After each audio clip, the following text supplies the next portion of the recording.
की वाणी माते श्री की परम पूजता प्रवर श्रीमद चिंतारण मंडाचार्य जी महाराज की श्री चौदा ग्रंथादि राज की शुद्धात्म देव की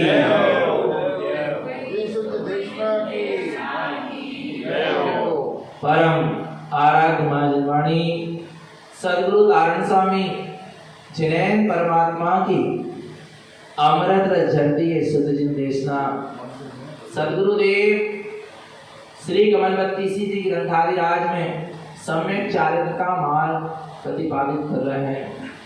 सम्यक चारित्र के मार्ग पर चलने वाले जीवों के कैसे परिणाम होते हैं, कैसे भाव होते हैं, वे कौन सी भावना भाते हैं, यहाँ पर दर्शा रहे हैं। अविरल सम्यक दृष्टि की चार भावनाएं होती हैं। किसकी? किसकी? अविरत सम्यक दृष्टि, जिसके जीवन में व्रत नियम संयम नहीं है, परंतु जिसके जीवन में सच्चे देव गुरु शास्त्र का श्रद्धान है और निज आत्मा का अनुभूति योग श्रद्धान है, ऐसा ग्रस्त श्रावक अविरत सम्यक दृष्टि चौथे गुण स्थान वाले की चार भावनाएं कौन सी है? कौन सी भावना? संवेग, प्रशम, आस्तिक और अनुकंपा। ये क्या है? चार भावनाएं किसकी होती है? अविरत सम्यक दृष्टि ग्रस्त श्रावक की होती है। और जब कोई अविरत सम्यक दृष्टि श्रावक व्रत नियम संयम लेता है, पंचम गुण स्थान में आता है, उसके अंदर से विशुद्धता बढ़ती चली जाती है, राग आदि परिणाम गलते चले जाते। उस प्रति प्रथमाधारी श्रावक की पंचम गुण स्थान वाले की ये चार भावनाएं कौन सी? मैत्री, प्रमोद, कारुण और माध्यस्थ। ये व्रतियों की है। किसकी है? और इसकी साधना आवृत्ति भी करता है, इनकी साधना आवृत्ति करता है, वो व्रति इनका पालन करता है। मैत्री, प्रमोद, कारुण और माध्यस्थ। अभी तक अपन ने मैत्री और कारुण भावना को क्या कर लिया? समझ लिया। समस्त जगत के जीवों के प्रति कैसा भाव होना है? समभाव। समभाव माने मैत्री भाव, किसी के प्रति राग देश का परिणाम नहीं होना है। समस्त जीवों के प्रति समभाव। और जो दीन दुखी है, क्लेशित है, संक्लेशित है, दुखी है, जिनने अपने स्वरूप को जाना नहीं है, जिन्होंने सम्यक को उपलब्ध किया नहीं है, और क्या है? दुखी, जिनको मार्ग भी नहीं मिल पा रहा सम्यक का सच्चा, ऐसे जो जीव क्या है? दुखी है, दीन है, दरिद्री है, गरीब है, सटकाए के जो जीव हैं, बार बार संसार में जन्म ले रहे हैं, मर रहे हैं, नाना प्रकार की योनियों में परिभ्रमण कर रहे हैं, उन जीवों के प्रति कैसी भावना लाना है? करुणा की भावना। कौन सी भावना? करुणा की भावना। और करुणा में मोह न छिपा हो, करुणा में राग का अंश न हो। राग और करुणा में राग का क्या नहीं होना चाहिए? भगवान आत्मा आया समझ में, ऐसी सच्ची हमको क्या करना है? करुणा करना। एक अहिंसा का भाव हो। काय का भाव हो? अहिंसा का भाव हो। और अब आगे कह रहे हैं कि गुरु महाराज अब ये तो बता दो, और गुणी जनों के प्रति कैसी भावना होना? प्रमोदित भावना होना। जो सम्यक संहित है, संयमी जीव हैं, जो सम्यक दर्शन, सम्यक ज्ञान, सम्यक चारित्र आदि गुणों से संयुक्त है, 10 लक्षण धर्म आदि गुणों से संयुक्त, ऐसे सम्यक दृष्टि ज्ञानी जीवों के प्रति अर्थात चौथे गुण स्थान वर्ती से लेके 12वें गुण स्थान वर्ती तक जितने भी गुणी जीव हैं और अनंत परमात्मा तक, सबके प्रति कैसी भावना होना? प्रमोदित भावना होना। उनको देखकर हमारा हृदय हर्ष से क्या हो जाना चाहिए? भर जाना चाहिए। पर कौन? सम्यक संयमी हो, वे गुणी हैं। ऐसे गुणी जीवों के प्रति हर्ष और प्रमोदित की भावना होना, उनकी प्रशंसा करना, उनको देखकर प्रसन्न होना, वो चीज भी आपके जीवन में एक दिन आएगी। ऐसा सम्यक, ऐसा संयम, ऐसी वीतरागता, ऐसी साधना आपके जीवन में भी नियम से आएगी। तो आगे कहते हैं अब क्या? गुरु महाराज ये तो बता दिया आपने, दीन दुखी पर करुणा करो, और जो जगत के समस्त जीव हैं उन पर समभाव रखो, मैत्री भाव रखो। गुणी सम्यक संयमी जीवों पर प्रमोदित भाव रखो, आनंदित भाव रखो, हर्ष का भाव रखो। पर अब एक बात और बता दो गुरु महाराज, जो एकांत मार्ग में चल रहे हैं, क्या में चल रहे हैं? एकांत को लेके बैठ गए, कोई निश्चय को लेकर बैठ गया, कोई व्यवहार को लेकर बैठ गया। आ रहा है जो एकांत के मार्ग पर चल रहे हैं, जो मिथ्या मार्ग पर चल रहे हैं, जिनकी विपरीत दृष्टि है, जो विपरीत मार्ग में लगे हुए हैं, उनके प्रति क्या करें? जिनको समझाने के बाद भी समझ में नहीं आ रही है, उनके प्रति क्या करें? आराम भगवान आत्मा ऐसे जीवों के प्रति क्या करें? करुणा करें क्या? और करुणा करते हैं तो वो उल्टा असर, धर्म करो और धक्का पाओ वाली स्थिति बन जाती है। फिर क्या करें ऐसे जीवों के प्रति? तो गुरु महाराज कह रहे अंदर में तो करुणा रखो, काय में करुणा रखो, काय में करुणा रखो, अंदर में तो करुणा रखो, पर बाहर में मध्यस्थ हो जाओ। अंदर ही अंदर भावना भाव। कोई जीव है विपरीत मार्ग में चल रहा, सब सत्य समझ रहा है, जान रहा है, स्वाध्यायी है, सब है, ज्ञानी है, ज्ञानी माने स्वाध्यायी है, आ रहा है, समझ रहा है क्या वस्तु स्थिति है, फिर भी सुलट नहीं रहा, फिर भी अच्छे से मोक्ष के मार्ग पर नहीं चल रहा, विपरीत कार्य करने में लगा हुआ है, मिथ्या मार्ग को ही अपना रहा है, क्रूर परिणामी है। ऐसे जीव के लिए क्या करें?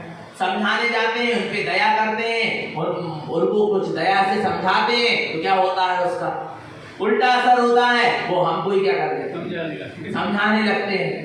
आरा क्योंकि अहंकार बहुत जम से वहां काम कर रहा है। आरा भगवान अब ऐसे जीवों के प्रति क्या करें? तो गुरु महाराज कह रहे अंदर में तो क्या रखो? करुणा रखो। अरे जीव सुधर जाए, पर सुलटाने जाओ मत, अब समझाने मत जाओ, अब दया बाहर में मत दिखाओ, क्योंकि वो नहीं समझ पाएगा। और उसको अब तथ्य निर्णय पर और उसकी होनहार और काल लब्धि पर क्या करोगे? छोड़ दो। और उसके प्रति कैसे हो जाओ? मध्यस्थ हो जाओ। काय से? बाहर से क्या हो जाना? मध्यस्थ। और अंदर में करुणा का भाव रखना कि वो जीव भी क्या हो जाए? सुलझ जाए। और मध्यस्थ भाव माने ना उसके प्रति राग का परिणाम आए, ना उसके प्रति द्वेष का परिणाम आए, ना उसके प्रति वेर विरोध का परिणाम आए, ना उसके प्रति ईर्ष्या का परिणाम आए, ना उसके प्रति जलन का परिणाम आए, और ना उसके प्रति घृणा का परिणाम। तब आपके अंदर क्या है? मध्यस्थ है। कभी मध्यस्थ, ना घृणा हो, ना ईर्ष्या हो, ना जलन हो, ना उसकी निंदा करो, और ना भगवान आत्मा उसके प्रति राग और द्वेष करो। एक सहज परिणाम करते। कैसा परिणाम करते? कैसा परिणाम करते? एक सहज परिणाम करते। उसका नाम है क्या? मध्यस्थ भाव। आगे देखो गुरु महाराज क्या कहते हैं 22 नंबर की गाथा में, एकांत विप्रिय नादिष्टम मध्यस्थम विमल शुद्ध भावम शुद्ध सहावम उत्तम ममल दृष्टि च कम्य क्षिपेनम चा। क्या कहते हैं? एकांत विप्रिय नादिष्टम। जो एकांत और विपरीत मार्ग में चल रहे हैं उनकी तरफ मत देखो। अब उनको समझाने की कोशिश मत करो, उनको सुलटाने की कोशिश मत करो। जो एकांत मार्ग को ही लेकर बैठ गए, एकांत बात को ही लेकर बैठ गए हैं, विपरीत मार्ग को ही लेकर, पर उनके प्रति द्वेष मत रखो। फिर क्या करें? मध्यस्थम विमल शुद्ध भावम। उनके प्रति क्या हो जाओ? मध्यस्थ हो जाओ। और जो शक्ति तुम उनको सुलटाने और समझाने में लगा रहे थे, उसको कहाँ लगाओ? विमल शुद्ध भावम। अपने विमल शुद्ध स्वभाव में लगाओ। और अपने विमल शुद्ध स्वभाव में लगाओगे तो जो एकांत में चल रहे हैं, जो विपरीत चल रहे हैं, वे भी सुलट जाएंगे।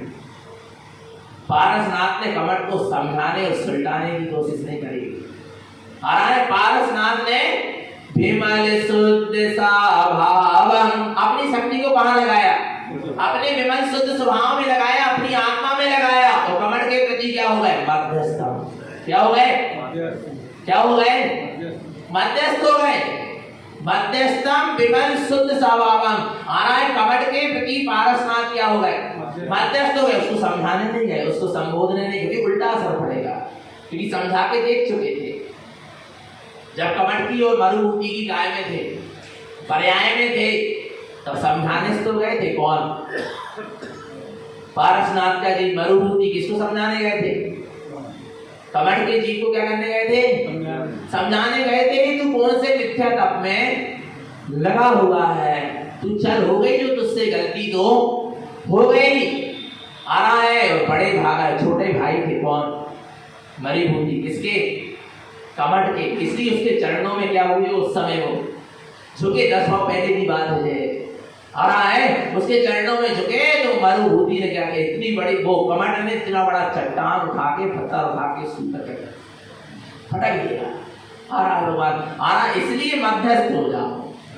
क्या हो जाओ, क्या हो जाओ, कीजिए समझाने की कोशिश, नहीं समझ। फिर 10 इसके बाद जो भाव प्रारंभ हुए उसमें वे क्या हो गए, मध्यस्थ हो गए। अंदर में भाव रखते थे जीव भी क्या हो जाए, सुलझ जाए। आ रहा है पर बाहर में दया नहीं दिखाई, करुणा नहीं दिखाई, बाहर समझाने की कोशिश नहीं करें, वो भी उल्टा असर पड़ेगा। आ रहा भगवान आत्मा समझ में आ रहा है। अंदर में क्या करते, चलो करे। एक माता जी ने प्रश्न किया था कि क्या करें ऐसी स्थिति बन रही है, तो बस ये स्थितियां बन रही हैं तो अंदर में तो करुणा रखो, जीव के प्रति सुलटाने की भावना रखो, पर भगवान आत्मा बाहर में उसको समझाने की कोशिश उल्टा कर दिया। उसके भाव क्या होंगे, खराब। वैसे तो वो पाप में लगा है, आ रहा है, और वो आपके समझाने से और उसके क्या होंगे। जैसे कोई मंदिर नहीं आ रहा, चित्यालय दर्शन करने नहीं आ रहा, और आप उसको क्या कर रहे हैं, 1-2 बार बहुत अच्छे प्रेम से ये चित्यालय चलना चाहिए दर्शन, वो नहीं मान रहा, ठीक है ना, तो 2 बार 3 बार 4 बार के बाद ज्यादा कोशिश मत करो। आ रहा फिर अंदर में भाव करे, चित्यालय चला जाएगा, स्वाध्याय करे, और पता चले तुम कह रहे हैं अरे हमें नहीं जाना चित्यालय, वैसे ही तो वो पाप में लगा, जब तो चित्यालय नहीं जा पा रहा, और उसने भाव क्या कर लिए, तुम्हारे कारण बिगाड़ा। किसके कारण बिगाड़ा, किसके कारण, निमित्त कौन बने, तो बार टेच रहे ना उसको, नहीं आ रहा भगवान आत्मा, तो उसने क्या कर ली, हमें नहीं जाने चाहिए, कछु नहीं हुआ, देख तो रहे डूब जा रहे लोग, चित्यालय क्या कर रहे हैं, कछु नहीं कर रहे लोग, और उसने हमें लगा और पाप का कर, बेचारे का वैसे ही पाप कर रखा होगा चल रहा था, तुम्हारे कारण इसके परिणाम और क्या हो गए, बिगड़। फिर क्या करें जीव के लिए, अंदर में भावना आए, अरे ये जीव सुधर जाए, सम्यक मार्ग में लग जाए, चित्यालय जाने लगे, इसका स्वार्थ है, अंदर ही अंदर क्या करो, ये भावना भाव, बाहर में समझाने की जरूरत। फिर क्या हो जाए, मध्यस्थ हो जाए, फिर क्या हो जाए, अरे इसकी काल लब्धि आएगी, होनहार आएगा, तब ये क्या हो जाएगा, सुधर जाएगा। और समझाना भी है बार-बार, तो बड़ी सहजता से समझना, अपने परिणाम खराब करके दूसरे के परिणाम सुधारने की कोशिश मत करो। आया भगवान आत्मा, समझना ये ज्ञानी की साधना है, ये किसकी साधना है, ज्ञानी की साधना। आ रहा है समझ, मध्यस्थ भाव समझ में आ रहा है, मध्यस्थ भाव समझ में आ रहा है ना, ऐसा परिणाम नहीं करे, नहीं आ रहा तो बिल्कुल मत बोल का करने, अंदर में मगर क्या रखना है, उसके प्रति अच्छे भाव रखना। आया भगवान आत्मा, और अंदर ही अंदर आप भावना भावोगे ना जीव के लिए, तो जीव के भी परिणाम धीरे धीरे सुधर जाएंगे, बदल जाएंगे। आया भगवान आत्मा नियम से ये जीवन में परिवर्तन लाएगा, ये परिणाम, ये अंदर के सहज सरल कोमल परिणाम, आरा मैत्री ब्राह्मण कारुण और माध्यस्थ भावना आपके जीवन में भी परिवर्तन लाएगा और सामने वाले के जीवन में भी परिवर्तन लाएगा। पारसनाथ कमठ उत्सर्ग करते रहे पारसनाथ के ऊपर, पर पारसनाथ समझाने नहीं गए, संबोधन नहीं गए। पारसनाथ ने इसको कमठ के प्रति मध्यस्थ, क्या हो गए, मध्यस्थ हो गए, और अपनी शक्ति को कहाँ लगाया, विमल शुद्ध स्वभाव, अपने विमल शुद्ध स्वभाव में, वहां वो पत्थर बरसा रहा, ओले बरसा रहा, अग्नि बरसा रहा, नहीं आ रहा भगवान आत्मा, कितना अवसर कर रहा पारसनाथ के ऊपर, कौन, कमठ, पारसनाथ कहाँ है, उसके प्रति मध्यस्थ है, और अंदर में विमल शुद्ध स्वभाव, अपने विमल शुद्ध स्वभाव की ओर डूबते गए, डूबते गए, डूबते गए, देखते देखते शुद्ध स्वभाव उत्तम, जो शुद्ध स्वभाव में डूबे वो शुद्ध स्वभाव क्या हो गया, पर्याय में प्रकट हो गया, अर्थात केवल ज्ञान हो गया। ममल दृष्टि कम संक्षिप्त, अपने ममल स्वभाव की दृष्टि में लगे रहे, आ रहा है कर्म क्या हो गए, क्षय हो गए, और केवल ज्ञान क्या हो गया, प्रकट हो गया। तो फिर पता है उनकी मध्यस्थ भावना से और उनके स्वभाव की दृष्टि से वो केवल ज्ञान हुआ, और सामने वाला कमठ भी जैसे ही पारसनाथ को केवल ज्ञान हुआ, सामने वाला कमठ अवसर करने वाला भी उनके चरणों में क्या हो गया, झुक गया। नहीं आ रहा भगवान आत्मा, क्या हो गया, झुक गया, और पारसनाथ भगवान की दिव्य ध्वनि सुनकर उसको किसको, कमठ के जीव को सम्यक दर्शन हो गया। नहीं आ रहा भगवान आत्मा, आप मध्यस्थ भावना रखो, पर अंदर में करुणा रखो, बाहर में मध्यस्थता दिखाओ, सामने वाले के परिणाम नियम से क्या होंगे, सुधरेंगे, तुम्हारे निमित्त से ही क्या होंगे, सुधरेंगे क्योंकि जिसके निमित्त से कर्म बनते उसी के निमित्त से क्या होते हैं, छूटते हैं। आ रहा नहीं आ रहा? जिसके निमित्त से कर्म क्या होते हैं, बनेंगे, उसी के निमित्त से कर्म क्या होंगे, छूटेंगे। यदि ज्ञानी के तुम शत्रु बनकर भी जा रहे हो तो बहुत अच्छी बात है। किसके शत्रु? पर चले तो गए ना ज्ञानी के पास, भलाई शत्रु बन के गए। नहीं आ रहा भगवान का? जो जो ज्ञानियों के शत्रु बने वे सब सुलटे और उन्हीं के निमित्त से सुलटे। आ रहा है? कुछ सुपोषण की मां, कौन? सुपोषण की मां, सुपोषण मुनिराज की मां ने व्याग्नि बनकर सुपोषण का ही क्या किया, रक्षण किया। फिर उन्हीं के बाजू में जो मुनिराज बैठे थे उसके बाद उनके उपदेश से वो क्या हो गए, सुलटी। जिसके निमित्त से कर्म बनेंगे उसी के निमित्त से तुम क्या हो, छूटेंगे, और उसी के निमित्त से तुम क्या हो। जो जो ज्ञानियों के पास शत्रु बनकर गए वे क्या हो गए। गुरुदत्त स्वामी के शरीर में कपिल ब्राह्मण ने रुई लपेट कर आग लगा दी। आ रहा है? और गुरुदत्त स्वामी को उसी कपिल ब्राह्मण के खेत में ही केवल ज्ञान हो गया और वहीं उसके उनकी गंधकुटी लघु समोसरण लग गया। और वो कपिल ब्राह्मण की ने फिर वही गुरुदत्त स्वामी की वाणी सुनी और वो क्या हो गया, सुलट गए। आ रहा? वेद का जीव जिसने मुनिराज की औषधि करी थी पर निनाद बांधकर बंदर बन गया। वो बंदर बनने के बाद जब उसने मुनिराज के ऊपर उपसर्ग किया, फिर वो उपसर्ग जब दूर हुआ तो मुनिराज ने उस बंदर को क्या किया, संबोधन किया। तो उसकी भी दृष्टि क्या हो गई, बदल गई, उसको सम्यक दर्शन हो गया। आ रहा है? ज्ञानियों के पास यदि तुम शत्रु बनकर भी जाओगे तो सुलट जाओगे, और अज्ञानियों के पास मित्र बन के भी जाओगे तो अपना घाटा ही करोगे, अपना नुकसान करके। इसलिए ज्ञानियों के पास क्या बन के जाना है? अरे ये नहीं कह रहे कि ज्ञानियों के पास शत्रु बन के जाना। कहने का मतलब ये है कि जो ज्ञानियों के शत्रु बनकर भी ज्ञानियों के पास गए, बेसुलट गए, तो जो मित्र बन के जाएगा ज्ञानी के पास, क्या वो सुलटेगा नहीं? बोलो ना। जो विरोध लेकर ज्ञानी के पास गए वे भी क्या हो गए? तो जो अच्छी श्रद्धा भक्ति समर्पणता से ज्ञानियों के पास जाएगा, क्या वो सुलटेगा नहीं?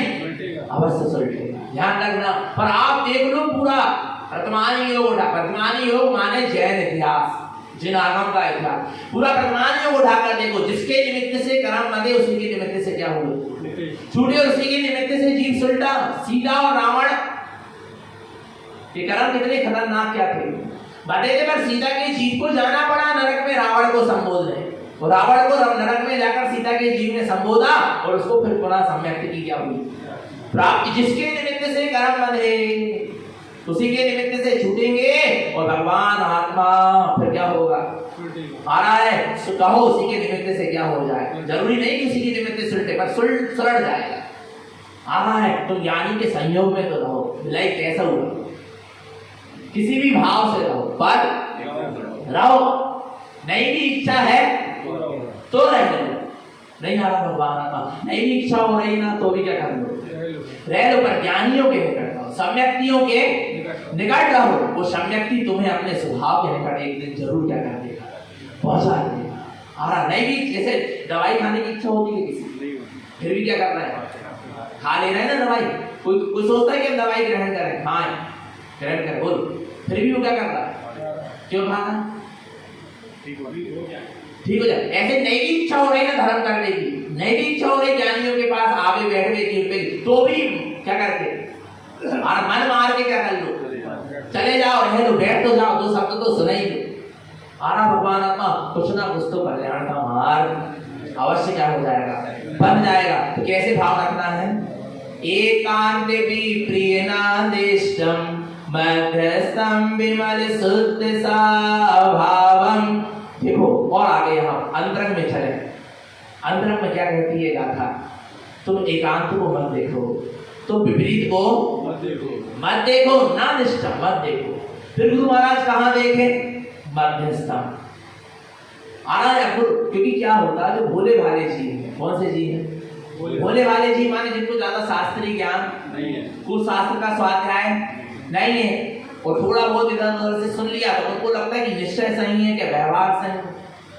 कभी ऐसे जीव एकांत को निश्चय को लेकर बैठ जाता है कोई, और कोई व्यवहार को पकड़ लेता लेकर बैठ जाता है। और अब ऐसी स्थिति में क्या करें, तो समझ में नहीं आ रहा क्या सही है और क्या गलत है, कहीं हम विपरीत ना चले जाए एकांत को पकड़ के, और हमको समझ में नहीं आ रहा एकांत क्या है और विपरीत क्या। अब क्या करें, कुछ समझ में नहीं आ रहा है, पर इतना तो समझ में आ रहा है कि मैं भगवान आत्मा हूँ, मैं शुद्ध आत्मा हूँ, मैं चैतन्य तत्व हूँ। आ रहा मध्यस्थ, तो क्या हो जाओ, मध्यस्थ हो जाओ, विमल शुद्ध स्वभाव, अपने शुद्ध विमल स्वभाव में क्या हो जाओ, मध्यस्थ हो जाओ। तुम किसको संभालो, अपनी दृष्टि को संभालो।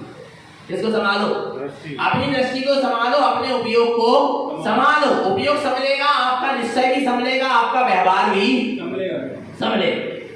नहीं आ रहा भगवान का क्या संभलेगा, बोल, निश्चय भी संभलेगा और आप एक तरफ नहीं जाओगे, और आप किसी एक को संभालना चाहोगे तो एकांतवादी, निश्चय को संभालना चाहोगे तो निश्चयभाषी कहलाओगे, व्यवहार को संभालना चाहोगे तो व्यवहारवासी मिथ्या दृष्टि कहलाओगे। आ रहा नहीं आ रहा, तुम किसको संभाल, और दोनों को भी संभालना चाहोगे तो उभयभाषी कहलाओगे। क्या, निश्चयभाषी, व्यवहारभाषी और उभयभाषी। नहीं आ रहा भगवान आत्मा, निश्चय को भी संभालना चाह रहा है और व्यवहार को भी संभालना, उभयभाषी। निश्चय को संभालना है, अरे तू किसी को मत संभाल, तू अपनी दृष्टि को अपने स्वभाव में लगा, तू अपने उपयोग की क्या कर, संभाल कर, और उपयोग की संभाल हो जाएगी तो निश्चय भी संभलेगा और व्यवहार भी। अच्छा एक चीज बता, निश्चय महत्वपूर्ण है क्या व्यवहार महत्वपूर्ण, जल्दी बोलो। अरे दोनों तो महत्वपूर्ण, पर ज्यादा महत्व किसका, अच्छा निश्चय। समझदार है सब, अरे ये समझ लो, निश्चय माने घी का डिब्बा, घी का वो क्या कहना चाहिए इसको, कैन, घी की कैन आ रहा है भगवान, वो आती ना 15 लीटर की, वो काय की, घी की, ठीक है ना। और व्यवहार माने दूध की कैन, आगे समझ लो, क्योंकि दूध से ही घी निकला, व्यवहार के मार्ग से ही निश्चय तक क्या होगे, पहुंचोगे। पर एक बात ध्यान रखना, आ रहा है, अब आप साइकिल से जा रहे हैं, कैसे जा रहे हैं, साइकिल से आ रहा है, एक तरफ क्या है, घी की कैन लड़की, और एक तरफ दूध की लड़की, और क्या हो रहा, आ रहा समझ में, अब क्या हो रहा, आप साइकिल से जा रहे हैं और सामने से कोई गाड़ी क्या हो रही है, आ रही है, अब क्या करोगे, कौन सा वाला डब्बा जल्दी संभालोगे, घी वाला संभालोगे, घी वाला संभालोगे तो निश्चयवासी कहलाओगे, और दूध वाला संभालने लगे तो, और दोनों को संभालने लगे तो, वो कच्चू नहीं संभाल पान के, नहीं हर भगवान, तुम अपने उपयोग को संभालो, तुम अपनी दृष्टि को संभालो, तुम अपने बैलेंस को संभालो, अपने आप दोनों क्या हो जाएंगे, बढ़ जाएंगे, और तुम एकांत पक्ष में नहीं जाओ। कितनी सरल बात है, नहीं आ रहा भगवान आत्मा। अब ये तारण बंध के अलावा ये बात कहीं नहीं मिलती, हम सही बता रहे हैं, जीव कोई निश्चय में लगता है, कोई व्यवहार में लगता है। आ रहा भगवान आत्मा, तारण बंदी न निश्चय में लगाना, मध्यस्थम विमल शुद्ध स्वभाव, वो अपने विमल शुद्ध स्वभाव की तरफ मध्यस्थ है, उस पर दृष्टि टिकी है, आ रहा है, जिससे उसका निश्चय भी समझ रहा है और जिससे उसका व्यवहार भी समझ रहा है, क्योंकि उसने उपयोग को अपने स्वभाव में संभाल लिया। जिसने अपने उपयोग को अपने स्वभाव में संभाल लिया, उसका घी का डब्बा भी समझेगा, निश्चय भी समझेगा, और उसका दूध का डब्बा व्यवहार भी समझेगा। पक्का है क्या नहीं है, बोलो ना। आ रहा है ये मार्ग, मगर तुम्हें कहीं दूसरी जगह, हम बोल रहे हैं ये बात, आ रहा बिलाई लोगों को लग रहा होगा यही मिलेगा। कितनी सुंदर गुरु महाराज ने कह दिया, एकांत विप्रियनादिष्टम मध्यस्थम विमल शुद्ध स्वभावम शुद्ध स्वभावम उत्तम। ऐसे शुद्ध स्वभाव को कहा गया है, उस पर क्या करो, ममल दृष्टि च कम्य क्षिपेनम च, ऐसे ममल स्वभाव की दृष्टि होगी तो कम, और व्यवहार की दृष्टि होगी एक्सीडेंट, निश्चय की दृष्टि होगी एक्सीडेंट, दुर्घटना घट जाएगी, और किस पर दृष्टि, ममल दृष्टि, अपने ममल शुद्ध स्वभाव पर क्या रखो, दृष्टि रखो, कम में क्षिपनम, कर्म क्या हो जाएंगे, क्षय हो जाएंगे, वो दुर्घटना घटने वाली होगी तो वो क्या हो जाएगी, बच जाएगी। आरा भगवान आत्मा कितना शुद्ध मार्ग है ना, तो कौन सी भावना रखना है, निश्चय व्यवहार में समझ में आ गया, व्यवहार से मध्यस्थ भावना किनके प्रति, जो विपरीत और एकांत मार्ग पे चल रहे। और अंदर में मध्यस्थ भावना का मतलब क्या है, ना एक निश्चय के पक्ष में जाना है, ना व्यवहार के, और ना विपरीत मार्ग में जाना। कहाँ जाना है? अपने स्वभाव में जाना है, अपने स्वभाव की दृष्टि को रखना है। आगे देखो, गुरु महाराज ये बताओ कि ये जगत के जीव बड़े दुखी काहे हैं? एक इंद्रिय जीव कितने दुखी है? पेड़ की स्थिति देखो तुम, वृक्ष की काट रहे हैं, तोड़ रहे हैं, मरोड़ रहे हैं, धुआं के ऊपर लोग चल रहे हैं, नहीं आ रहा भगवान आत्मा, पत्ती तोड़ रहे, पेड़ कितना कष्ट नहीं होता हो? बड़े बड़े बन क्या हो गए, कट गए, नहीं आ रहा भगवान आत्मा। पहाड़ भी तो एक इंद्रिय जीव है ना, उसको खोदा जा रहा है, आ रहा नहीं आ रहा भगवान, टुकड़े टुकड़े कर, माने कितने जीव दुखी है, नहीं है दुखी? आलू प्याज गाजर मूली की जीव को देखो, दही मही में जो जीवन को देखो, आ रहा नहीं आ रहा, वहीं मर रहा है, वहीं जन्म ले रहे हैं, एक श्वास में 18 बार क्या हो रहा है, जन्म मरण, कितने दुखी है। नहीं, दो इंद्रिय पतंगे कीड़े मकोड़े होते हैं, अभी शाम के समय देखना लाइट जलती है, आ रहा कितने दुखी नहीं है, वहीं जन्म ले रहा है, वहीं बार बार मर रहा है, जरा ही में प्राणांत हो जा रहा है, फिर उत्पन्न हो जा रहा है, वही पर्याय है। कितने दुखी है सारे जीव। मनुष्य नरक गति के जीव देखो तो तिल तिल कर रहे देह के ठंड हो रहा है, त्रियन गति के जीव देखो तो पशु पक्षी कितने कष्ट में है क्या नहीं है? और मनुष्य गति के जीव देखो तो कोई पुत्र के लिए दुखी है, तो कोई पति से दुखी है, तो कोई स्त्री से दुखी, कोई माता पिता से दुखी है, तो कोई धन दौलत से दुखी है, कोई ईर्षा जलाने से दुखी है, माने नाना प्रकार के, क्या कोई रोग शोक से दुखी है, कोई निर्धनता से दुखी है, कोई गरीबी से दुखी है, माने और आ रहा नहीं, कोई मान चाह रहा है, अपनी इच्छाओं की पूर्ति चाह रहा, तो उससे क्या है, माने सब जगह दुख ही दुख में दिख रहा है जी। देव गति के देवों को देखो तो वे भी दुखी है, एक देव दूसरे देव को देखकर क्या हो रहा है, जल रहा है कि ये बड़े देव छोटे देव बड़े देव को देख के क्या हो रहा है, उनके वैभव को देखकर ईर्ष्या कर रहे हैं, जलन कर रहे हैं। आरा जो बड़े देव भी सोच रहे हैं हम और बड़े हो जाते, हमें और वैभव मिल जाता, जब उनका आयु का अंत आ रहा तो उनको लग रहा कि देव क्या जो वैभव मिला वो क्या हो जाएगा, छूट जाएगा, हम क्या पता कौन सी पर्याय में उसमें दुखी है, माने सुख आ रहा है। मगर ये सारे जीव दुखी क्यों है, पता क्यों दुखी? देखो कितनी अच्छी गाथा है, 23 नंबर, सप्तम कलिष्ठ जीवा अनमोयम सहकार दुर्गये गमनम जे विरोह साभावम संसारे सरनि दुख भी अम्मी।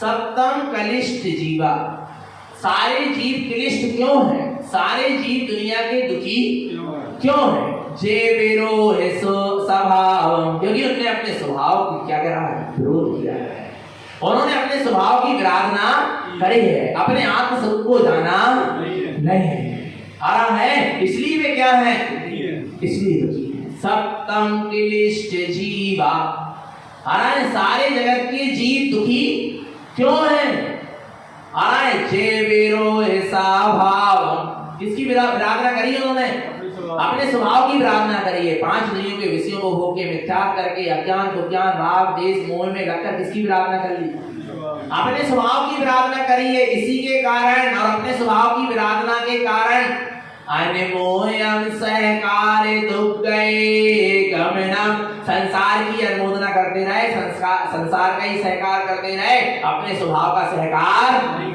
नहीं किए, ना स्वभाव की अनुमोदना कही, दुख गए गमनम, कहाँ जा रहे हैं, कहाँ जा रहे हैं, दुर्गति में गए, इसलिए दुर्गति हो रही है, इसलिए जीव क्या दिख रहा है, दुखी दिख रहे हैं। जे विरोह स्वभाव, जो अपने स्वभाव का विरोध करेगा, स्वभाव का विरोध माने, स्वभाव का विरोध माने क्या, मैं शरीर हूँ आत्मा नहीं, ये तो स्वभाव का क्या हो गया, विरोध हो गया, मैं रागी देसी हूँ आत्मा, ये क्या हो गया, विरोध हो गया। कसाय भाव आ रहा है, क्रोध मान माया लोग के आ रहा है, ये तेरा स्वभाव नहीं है, पर तू उसी में लगा है, ये स्वभाव का क्या हो गया, नहीं आ रहा, विरोध समझ में आ रहा है, नहीं आ रहा।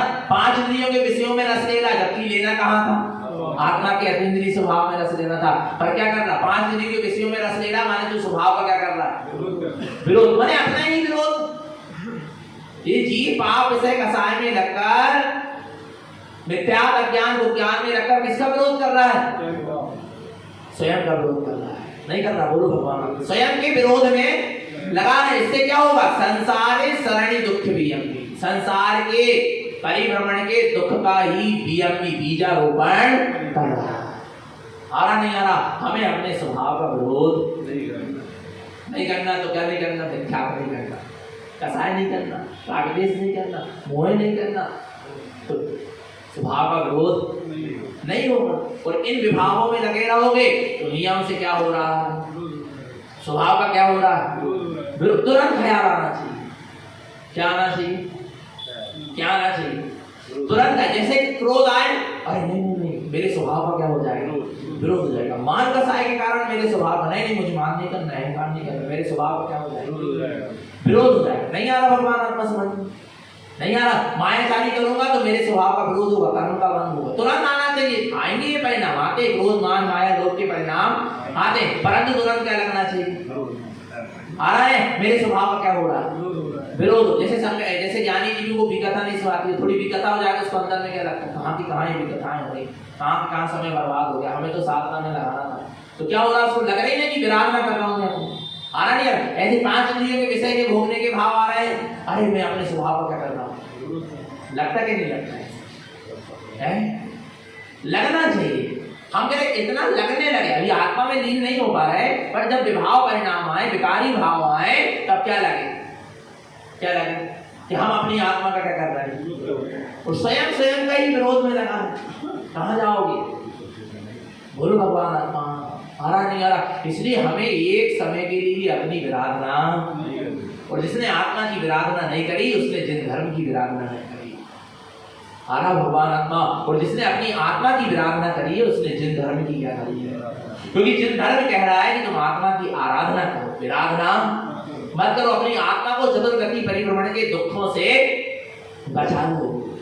आ रहा भगवान आत्मा? और जिन्होंने अपनी आत्मा को चतुर्गति के दुख के परिभ्रमण से क्या कर लिया? बचा लिया। उसने आत्मा की आराधना करी है, माने जिन धर्म की आराधना करी है, जिन शासन की आराधना करी है। और जिसने अपनी आत्मा को मिथ्यात्व आदि चतुर्गति के दुख के परिभ्रमण से नहीं बचाया, अपने स्वभाव को भूल कर बैठा है, वो जिन धर्म की क्या कर रहा है? विराधना कर रहा है। विराई को 24 कोई नाम ले ले और चाहे भगवान आत्मा कितने के लिए कांड कर ले। आ रहा भगवान आत्मा? विराधना और आराधना समझ नहीं आ रही है। तो हमें अपने इस स्वभाव की क्या नहीं करना है? तो एक समय मेरे आत्मा की सूरत होना चाहिए। हर दशा, हर परिस्थिति, हर परिणाम में, हर परिणाम के बीच में तुम अपने आप को निहारो। किसको निहारो? नहीं निहार सकते क्या? बोलो ना, नहीं निहार सकते क्या?